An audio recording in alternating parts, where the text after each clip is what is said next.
So we are still in the series of the Gospel of Mark. Now, the title of our sermon today is Jesus and the Culture of Grace. So Tagalog, si Jesus at ang kultura ng biyaya. Are you familiar with cancel culture? Cancel.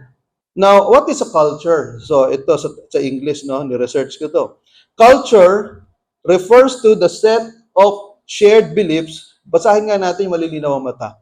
Culture refers to the set of shared beliefs, values, customs, behaviors, and artifacts that characterize a particular group of people or society. It encompasses the way people live, think, interact, and express themselves within a specific community. Culture is a complex and multifaceted concept that shapes individuals' and identities, influences their worldview, and guides their behavior in various aspects of life. Medyo malalim, ano? O, Tagalogin natin. Ayan. Tama-tama dito si Raymond. Filipino teacher yan.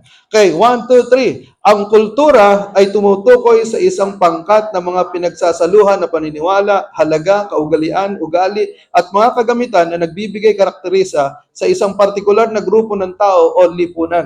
Ito ay naglalarawan kung paano namumuhay, nag-iisip, nakikisalamuha, at nagpapahayag ng sarili ang mga tao sa loob ng isang partikular na komunidad. Ang kultura ay isang masalimuot at maraming aspeto na konsepto na bumubuo ng mga individual na pagkakakilanlan na nagmumula sa kanilang pangmalawakang pananaw at nag-uugma sa kanilang pagsusuri sa mundo at sa kanilang kilos. Parang mas lalong lumabo, ano?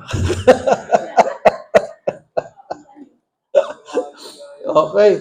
So, that is what a culture is. Now, what is cancel culture? So, I made a research. So, basahin nga natin ito. 1, 2, 3. The term cancel culture refers to a social phenomenon where individuals or entities are publicly boycotted, shamed, or excluded, often on social media platforms due to behavior, statements, or beliefs that are perceived as offensive, confusing, or inconsistent with the moral standards or views of a particular group. Okay, Tagalogin natin. O, yan na naman, Tagalog. 1, 2, 3. Ang cancel culture ay tumutukoy sa isang sosyal na phenomenon kung saan ang mga individual o entidad ay kinakansela o iniiwasan ng madla.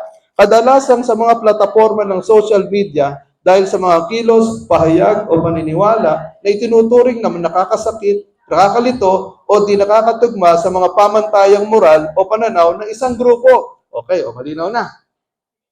Ibig sabihin, if I don't agree with you, I will cancel you, I will remove you, I will reject you from my life. Yun ang sabihin ng cancel culture. So, mga ganon. Now, our sermon today is about cancel culture versus the grace culture.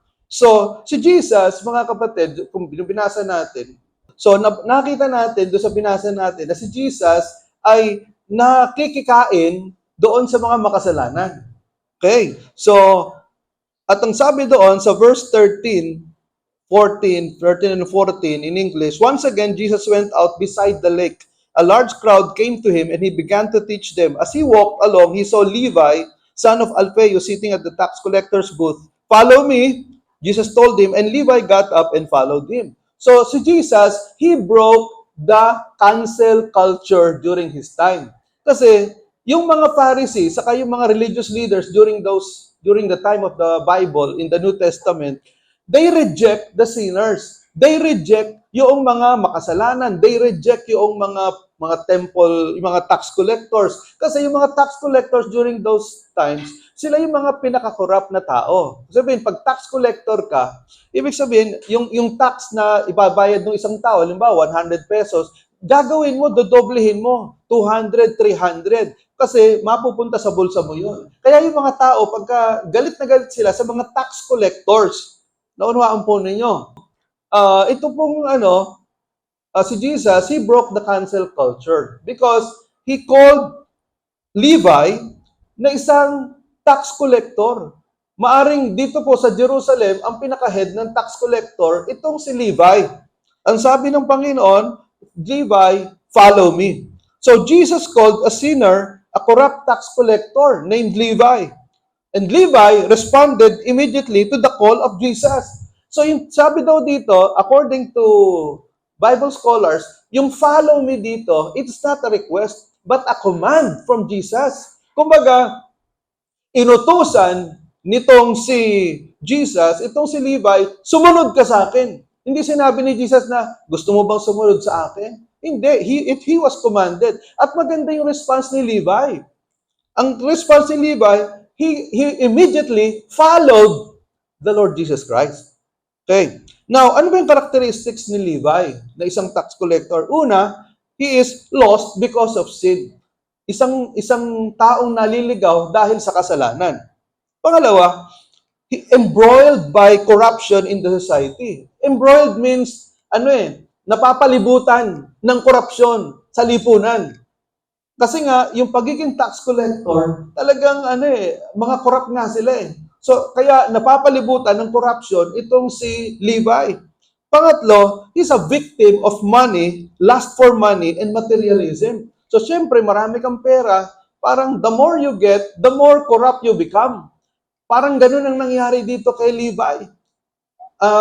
He was a victim of lust, yung matinding pagnanasa sa pera at materialismo. Pangapat, there is an inner desire for change. Yun ang maganda. Despite of, sa kabila ng pagiging corrupt ni Levi, meron pa rin sa puso niya na pagnanasa na magbago. Kaya nga, alam ni Jesus, yung puso ni Levi, naunawaan po ninyo, hindi lahat ng tax collectors dito sa Israel ay tinawag ni Jesus. Ang tinawag lang ni Jesus na tax collector dito, the most notable tax collector was Levi. So, mga kapatid, kilala ni Jesus yung puso natin. Alam ni Lord, kung ang puso mo, there is an inner desire to change. Naunawaan natin. Alam ni Lord din, kung ang puso mo, matigas. Alam ng Panginoon, kung ang puso mo mayabang, hambog, o mapagmalaki, na rebelde, alam ng Panginoon kung anong klaseng puso meron tayo. Naunawaan po natin. That is why, when God calls us, it is because God knows in our heart that we really want to change. Okay? Now, Levi is in all of us. Marami sa atin, we are lost because of sin. Marami sa atin, we are embroiled in corruption, nakakagawa ng corruption. Many of us, we are victims of lust for money and wealth and materialism. Para bang masyadong materialistic yung pananaw natin sa buhay. Pero marami din naman sa atin, meron tayong desire na magbago. And that's the reason why you are here. Naunawaan po ninyo? That's the good thing. The reason why you are here is because God knows that in your heart, there is a desire to change and follow God. Kasi kung walang desire sa puso mo na sumunod sa Panginoon, you will not be here in the first place. Nandun ka na lang, hinihintay mo yung pagbubukas ng SM. So tandaan po natin ito. Kahit gaano katindi ng ating pagkakasadlak sa kasalanan, kahit gaano kalalim yung ating pagkakalubog sa putikan ng kasalanan, pwede pa rin tayo magbago. Pwede ka pa rin magbago. Pero tandaan mo to, hindi mo kayang baguhin ang sarili mo. It is only God who can change you. Pangalawa, Jesus eats with sinners. Ang sabi dun sa verses 15 to 16, basahin nga natin. While Jesus was having dinner at Levi's house, many tax collectors and sinners were eating with him and his disciples, for there were many who followed him. When the teachers of the law, who were Pharisees, saw Jesus eating with the sinners and tax collectors, they asked his disciples, "Why does he eat with tax collectors and sinners?" So, ito na naman, mga kontrabida, yung mga pariseo at mga eskriba. Ito yung mga pariseo, ito sila yung mga religious leaders. Sa panahon natin siguro, ito yung mga ministro, mga pare na sa simbahan. Yun yung kalaban ni Jesus nung panahon na yun, mga pariseo, mga religious leaders, kabisado nila ang Old Testament. At nung nakita nila na si Jesus nakikikain sa mga tax collectors at sa iba't ibang uring makasalanan, yung sinners dito, sige, mga lasenggo, mga prostitutes, mga walang kwentang tao, mga patapon ng buhay, na nakita nila na si Jesus nakikikain dito. Kaya nga sabi nila, why does he eat with tax collectors and sinners? So tingnan niyo yung question, ano? Actually, hindi question yon, but that is an accusation. They are accusing Jesus as a sinful man because he was eating with sinners. Naunawaan po ninyo. Kaya nga itong mga Pharisees, they canceled Jesus. They did not only cancel itong mga makasalanan na to, but they also canceled Jesus. Hindi nila matanggap si Jesus na sinasabing Messiah. Kasi nga, nakikikain siya sa mga makasalanan. Pero, ang maganda dito kay Levi, no? Punta tayo muna kay Levi. Levi invited all his sinner friends to a meal to introduce them to Jesus who changed his heart and his life purpose. So, mga kapatid, pakinggan po ninyo. Si Levi, when he followed Jesus Christ, hindi niya sinolo yung salvation from sin eh. Hindi niya sinolo yung relationship kay Jesus. Hindi niya sinolo yung magandang balita na natanggap niya. Ang ginawa niya, what did he do? He invited all his sinner friends to have a meal in his house. Yan din naman ang gusto ng Panginoon na gawin natin. Na once you believe in the Lord Jesus Christ, once you receive the salvation from sin, the salvation from hell, once you are born again, once na nabago ang buhay mo ni Jesus, huwag mo sarilinin. That is why we keep on inviting our fans to church so that they will also learn about the Lord Jesus Christ. Ano ba yung fans ulit? Family, acquaintances, neighbors, special friends, or special people. Pagdahil ng ginawa ni Levi, let us do the same. Now, it showed also that Jesus associated with all kinds of people and was branded as a friend of sinners. So, ang sabi doon sa Matthew 11:19, basahin natin. 1, 2, 3. Naparito ang anak ng tao na kumakain at umiinom at sinasabi nila, tingnan ninyo siya, matakaw at manginginom, kaibigan ng mga maniningil ng buwis at ng mga makasalanan. Subalit ang karunungan ay pinatutunayang tama sa pamamagitan ng kanyang mga gawa. So, ano ibig sabihin nito? Ina-accuse nila si Jesus, anak ng tao, or the Son of Man, title yon ng isang anak ng Diyos. Okay? So, sabi diyan, matakaw. Grabe, no? Matakaw. Matakaw, manginginom. Kaibigan ng mga makasalanan. Yun ang sabi ng mga Pariseo kay Jesus. Pero ang sabi doon, tingnan niyo yung last part ng verse, subalit ang karunungan ay pinatutunayang tama sa pamamagitan ng kanyang mga gawa. Ano po ibig sabihin nun? Ibig sabihin, yung ginagawa ni Jesus na pakikasalamuha sa mga makasalanan, hindi kamangmangan. Kung hindi, ito strategy ni Jesus para yung mga tao makuha niya, maakit niya, at mailapit sa Diyos. Parang paano mo nga namang mababago ang isang tao kung lalayuan mo? Naunuhan po ninyo, yung nanay mo, yung tatay mo, yung kaibigan mo, yung best friend mo, o yung mga kapitbahay mo na mga halangang kaluluwa, paano mo silang mailalapit sa Diyos kung iiwasan mo? Naunuhan po natin. So, kaya si Jesus, nakisalamuha siya. Nakisama. Hindi nakisama. Iba yun, ha? Iba yun, nakikisama sa nakikisama. Ang gusto ng Panginoon ay yung mga makasalanan ng mga taong nakapaligid sa atin, akayin natin palapit sa Panginoon. Okay? Huwag nating pabayaan. Huwag mong iwan. Huwag mong i-cancel sa buhay mo. Okay. Pangatlo, Jesus heals the sick. Ito na yung 17. Ang sabi doon sa verse 17, basahin natin. On hearing this, Jesus said to them, it is not the healthy who need a doctor, but the sick. I have not come to call the righteous, but sinners. Ang ganda nung sinabi ni Jesus, classic yung sinabi niya. Sa Tagalog, narinig iyon ni Jesus, kaya sinagot niya mga ito.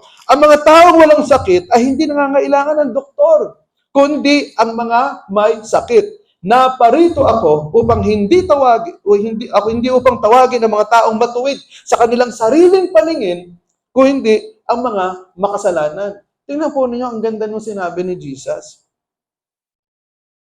Ang mga taong walang sakit ay hindi nangangailangan ng doktor. Tama, di ba? Bakit ka pupunta sa doktor? Wala ka naman sakit?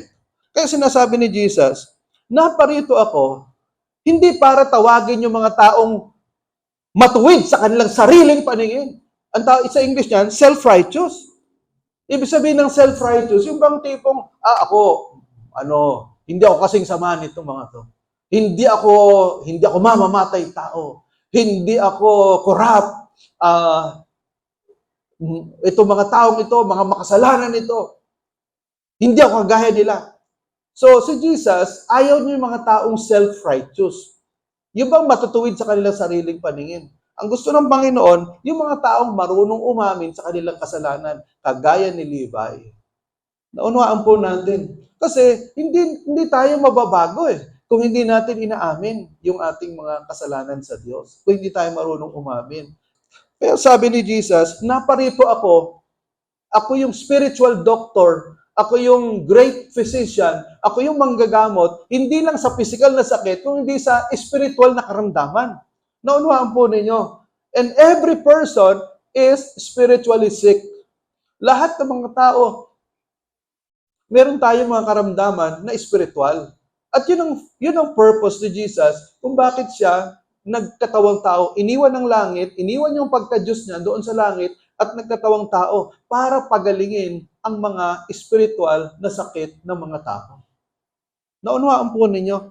So, in life application, who are the sick being referred to by Jesus? Sino ba yung mga sick na ito? So una, the sick are the sorrowful. Those who are in the state of deep sadness, grief, or sorrow. People who are in heavy emotional state associated with feelings of mourning, regret, discouragement, depression, distress. Yung mga taong malungkutin, yung mga taong sobrang lungkot, yung mga tao na nakakaranas ng kalungkutan dahil nawalan ng asawa, nawalan ng family member, nawalan ng trabaho, yung mga taong na-discouraged, yung mga taong depressed, yung mga taong distressed, ito yung mga tao na gustong pagalingin ni Jesus. Naunawaan po ninyo. Kaya, if ever you are discouraged, you are depressed, there is hope for you. And that hope can be found in the Lord Jesus Christ. Naunawaan natin mga kapatid. You don't have to live in misery, in depression, in discouragement. There is hope for you. And that is the Lord Jesus Christ. Pangalawa, insecure.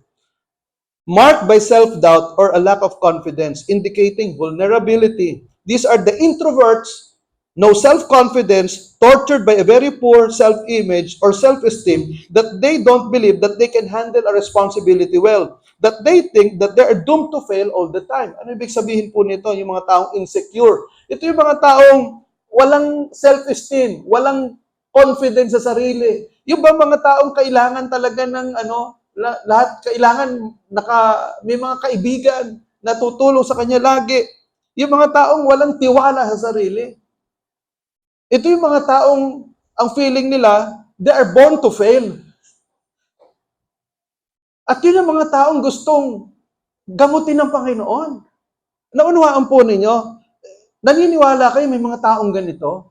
Yung bang walang tiwala sa sarili, yung bang feeling nila, pag binigyan mo ng responsibility, ayoko niyan, responsibility na yan, hindi ko kaya yan, magfe-fail lang ako, sisihin niyo lang ako, mapapahiya lang ako sa inyo. May mga taong ganun, di ba? Hindi mo mabigyan ng responsibilidad kasi they don't believe in themselves. Insecure, mababa ang self-esteem, walang tiwala sa sarili. Pero ang Panginoon, gusto niyang gamutin yung mga taong yan. So, kailangan natin yan.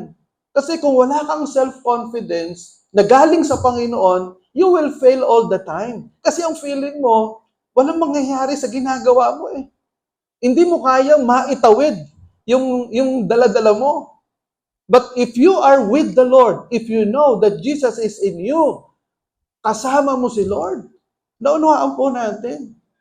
Kasama mo ang Panginoon, you will be able to overcome all these trials, all these troubles. Kaya ako, alam niyo, yung Philippians 4:13, favorite verse ko rin yan eh. Hindi lang si Steph Curry ang may favorite verse dyan.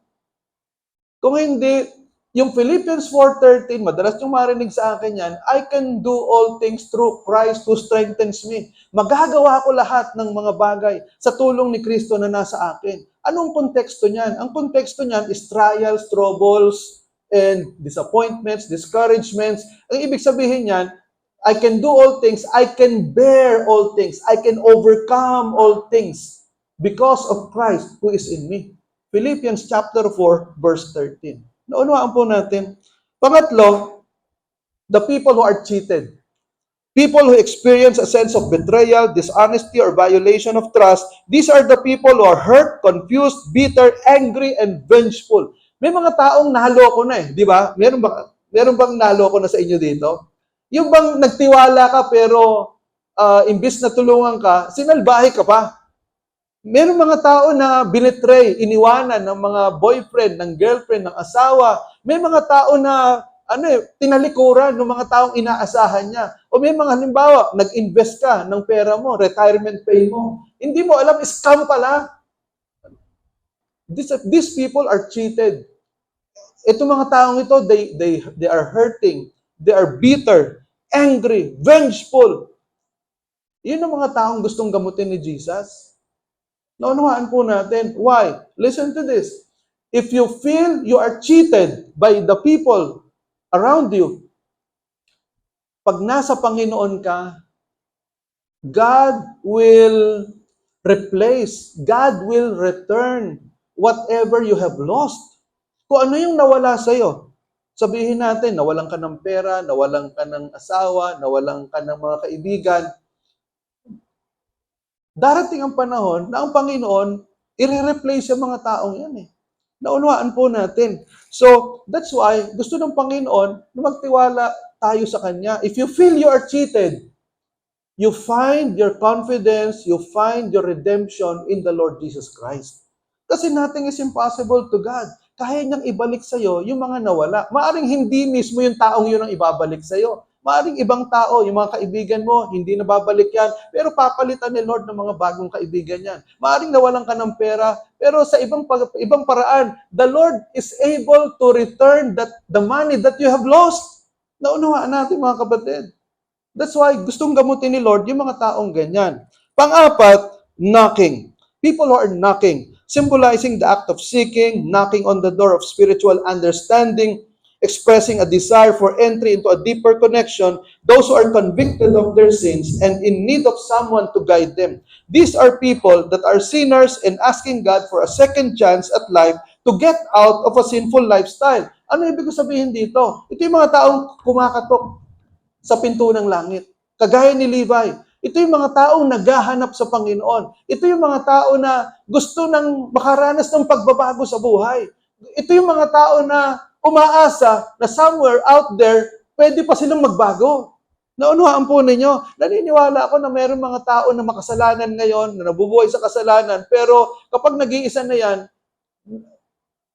nangangarap yan na sana magbago yung buhay ko. Umaasa yan na sana maghimala ang Diyos sa buhay niya, na mabago yung kanyang buhay. And these people are the people whom the Lord wants to heal.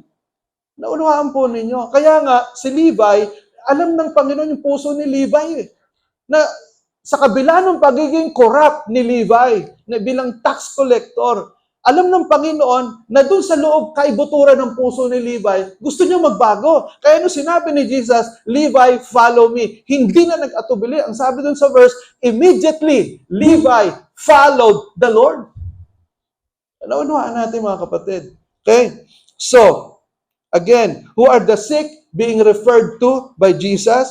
The sorrowful, the insecure, the cheated, and the knocking people. Now, doon sa Luke 5:32, yung parallel verse sa gospel, sabi ni Jesus, Jesus said, I have not come to call the righteous, but sinners to repentance. Doon sa binasa natin sa Mark chapter 2, verse 17, wala yung word na repentance. Pero dito sa Luke 5:32, meron yung repentance. Naunawaan po ninyo. Ano ibig sabihin nito? Pakinggan po ninyo. Ang Panginoon, tanggap tayong lahat. Walang tao na tinatanggihan si Jesus. Lahat ng tao tanggap ni Jesus. Tama ba? Pero, listen to this. Kapag tinanggap ka ni Jesus, hindi pwedeng, hindi mo iiwanan yung kasalanan mo. Naunuhan po ninyo. The reason why Jesus is accepting you so that He can change you. Naunuhan po ninyo. So that He can forgive you. Kahit halimbawa, Pastor, lasenggo ako eh. Pastor, ako durugista ako eh. Pastor, ako adik ako sa pornography eh. Pastor, ako marami ko nilokong tao. Pastor, ako nakapatay na ako ng tao eh. Pastor, ako parang hindi na ako magbabago eh. Pero pag lumapit ka sa Panginoon, mararanasan mo na may kapangyarihan ng Diyos na baguhin ka. Why? Because Jesus Christ is the creator of the heavens and the earth. Naunahan po ninyo. If Jesus is the creator of the heavens and the earth, then why can He not change you? Naunahan po ninyo. Kung naniniwala ka na si Jesus ang lumikha ng langit at lupa, Colossians 1 verses 15 to 17, si Jesus ang lumikha ng langit at lupa. He's the creator. Kung yung universe na gawa ni Jesus, all the planets na gawa ni Jesus, all the billions, zillions of stars in the heavenlies, ginawa ni Jesus, yung puso mo hindi kayang baguhin ni Lord. Yung buhay mo hindi kayang baguhin ng Diyos. Naunawaan po ninyo? So that's why the Lord wants you to come to Him. He will accept you as you are, but then He will not leave you as you are. He will change you. Naunawaan po natin. So, ang gusto lang ng Panginoon, magsisi ka. Aminin mo yung kasalanan mo. Kasi, that is the first step to transformation. Repentance. Kung walang repentance, hindi ka makakausog, hindi ka makakausad sa pagbabago ng buhay. Tingnan po ninyo, ang sabi ni Apostol Pablo, huwag niyong dayain yung sarili niyo. Kasi yung mga makasalanan, hindi kayo makakapasok sa langit. Walang makasalanan na makakapasok sa langit. Ang pwede lang pumasok sa langit, yung mga makasalanan na nagbago. Kaya ang sabi dito sa verse 11, ganyan ang ilan sa inyo noon. Okay? Kaya kalimbawa, ina-accuse ka ni Satan, ikaw makasalanan ka. Anong sasagot mo? Sagot mo yun, totoo yan. Noon, hindi na ngayon. Kasi binago na ako ng Panginoon. Naunahan po ninyo? So, sabi dito, subalit nilinis na kayo sa inyong mga kasalanan, ginawa na kayong banal ng Diyos. Pinawalang sala na kayo sa pangalan ng Panginoong Jesucristo at sa pamamagitan ng Espiritu ng ating Diyos. Okay? So, tingnan po ninyo, Titus 3:5. Tito 3:5. Basahin natin. Iniligtas niya tayo, hindi dahil sa ating mabubuting gawa, kung hindi dahil sa kanyang habag. Iniligtas niya tayo sa pamamagitan ng paglilinis, ng muling kapanganakan, at pagbabagong buhay na dulot ng banal na Espiritu. So tingnan po ninyo, hindi pala tayo maililigtas sa ating kasalanan, hindi tayo maililigtas sa impyerno dahil sa mabubuting gawa, hindi dahil mabait ka, pupunta ka sa langit. At hindi ka pupunta sa impyerno. Ang liwanag po dito. Ang sabi diyan, niligtas niya tayo sa impyerno yan, sa kapangyarihan ng kasalanan, hindi dahil sa mabubuting gawa, hindi dahil mabait ka, kung hindi, dahil sa kanyang habag, because of His mercy. Iniligtas niya tayo sa pamamagitan ng paglilinis ng muling kapanganakan, being born again. Kailangan ma-born again ka. Ang linaw sa Bible, muling kapanganakan. Ano ba yung sabihin ng pagiging born again? Ang pagiging born again, naipanganak ka sa Espiritu. Ibig sabihin, nagsisi ka ng mga kasalanan mo, pinagsisihan mo yung mga kasalanan mo, at ang banal na Espiritu ay pumasok sa iyo. That is the meaning of being born again. Ipinanganak kang muli, nabago yung puso mo, nabago yung pag-iisip mo, nabago ka, para kang naipanganak na muli. Kaya nga, born again. At ang sabi dito, pagbabagong buhay na dulot ng banal na Espiritu. So, ang pagbabagong buhay, hindi natin kayang gawin sa sarili natin yan. Ang pwede lang magbago sa atin ay ang kapangyarihan ng banal na Espiritu. So, what is the grace culture according to Jesus? It is summarized in 5 points. Number 1, generosity. Yung kultura, yung grace culture, ibig sabihin ito, be generous. Ano ba yung generosity? Yung pagiging mapagbigay. Mga kapatid, dapat marunong ka mapagbigay sa pag-ibig. Generous ka sa pagbibigay ng pag-ibig. Generous ka when it comes to money. Generous ka sa pagtulong sa mga taong mahihirap.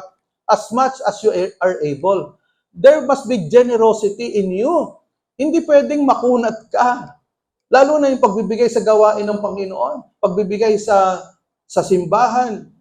Naunawaan po natin. So, that is part of grace culture. Number 1 is reconciliation. Number 2, reconciliation. Ibig sabihin, yung pakikipagkasundo. Yung grace culture, yung biyaya, kultura ng biyaya, ay yung pakikipagkasundo sa mga kaaway. Pakikipagkasundo sa mga taong nakagalit mo. Yung pagpapatawad. Naunawaan po natin. Kasi yung pagka nabago ka na ng Panginoon, pinatawad ka ng Panginoon, marunong ka rin magpatawad. Hindi yung nabubuhay ka sa galit. Hindi nabubuhay ka sa sama ng loob. Naunawaan po natin.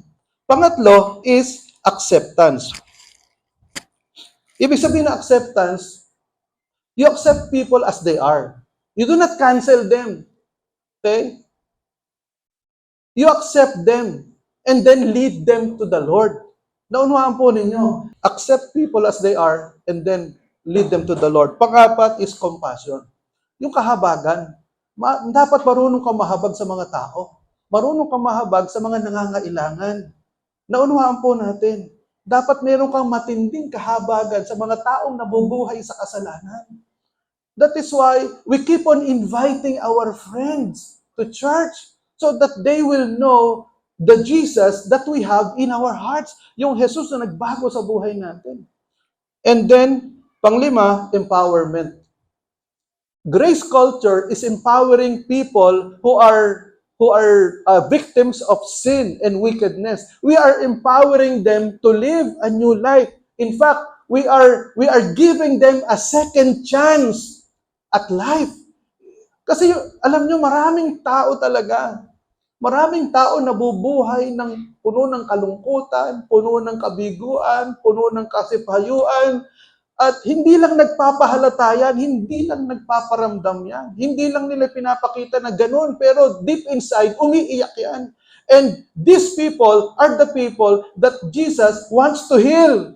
Naunahan po ninyo, that's why we do not cancel people who are sinners, we do not cancel people who are drunkards, drug addicts, hindi natin kinakancel yan. But then, we accept them as they are and lead them to the Lord. That is grace culture. At yan ang ginawa ni Jesus. Amen? Palakpakan nga natin ang Panginoon. And lastly, Matthew 11:28-30. Alam niyo, ito yung verse na ginamit ni Lord sa akin when I was in college at the age of 17. Narinig ko yung kanta ni Basil Valdez na Lift Up Your Hands. Hindi ko alam galing sa Bible. Pero nangusap sa akin yung kanta na yon. Sabi ko, ang ganda naman ng kanta, parang ako yun ah. Ito yung ginamit na verse ni Lord para magsuko ako ng buhay sa Panginoon. Matthew 11:28-30, basahin natin yung wikang Ingles. Come to me, all you who are weary and burdened, and I will give you rest. Take my yoke upon you and learn from me, for I am gentle and humble in heart, and you will find rest for your souls. For my yoke is easy and my burden is light. Sa Tagalog, 1, 2, 3. Lumapit kayo sa akin, kayong lahat na nahihirapan at nabibigatan sa inyong pasanin, at bibigyan ko kayo ng kapahingahan. Sundin ninyo ang mga utos ko at matuto kayo sa akin, dahil mabait ako at mababang loob. Makakapagpahinga kayo dahil madaling sundin ang aking mga utos at magaan ang aking mga ipinapagawa. Tingnan po ninyo, ang sabi ng Panginoon, lumapit kayo. Ito mga kapatid, alam niyo ba, si Matthew, siya si Levi. Si Levi, na dating tax collector, isang kurap, pinalitan ni Lord ang pangalan, ginawang Mateo. And he wrote the Gospel of Matthew. Naunahan po ninyo. That's why, nung sinabi ni Matthew dito, lumapit kayo sa akin, kasi maaring naiisip niya yung sarili niya eh. Yung sarili niya na dati siyang punong-puno ng kabigatan dahil sa corruption, pero nung lumapit siya sa Panginoon, naranasan niya yung kapahingahan, naranasan niya yung kapatawaran ng Panginoon. That's why Matthew was writing out of experience. Yung dating Levi na corrupt, naging Matthew the evangelist. Naunahan po ninyo? Okay? So, listen. Ang Panginoon, tinatawag tayo. Tinatawag ka ni Lord. Lumapit ka sa Panginoon. Mahalaga kay Lord. Every sinner is important to Jesus. Lahat ng makasalanan, tinatawag ng Panginoon. Mga makasalanan na handang magbago sa kanilang mga kasalanan. Handang humingi ng tawad sa Diyos sa kanilang mga kasalanan. Listen to this. Without repentance, there is no change of heart. You can only have a change of heart if you repent of your sins. Hindi po religion ang sagot. Walang itinatag na relihiyon si Jesus sa Bible. Ang itinatag niya, relationship. Jesus wants to have a relationship with you. Because that relationship will give you a change of heart, a change of life purpose. Kung paanong binago ng Diyos si Levi na dating corrupt na tax collector, ginawang Matthew the Evangelist, pwede ka ring baguhin ng Diyos. Let's pray.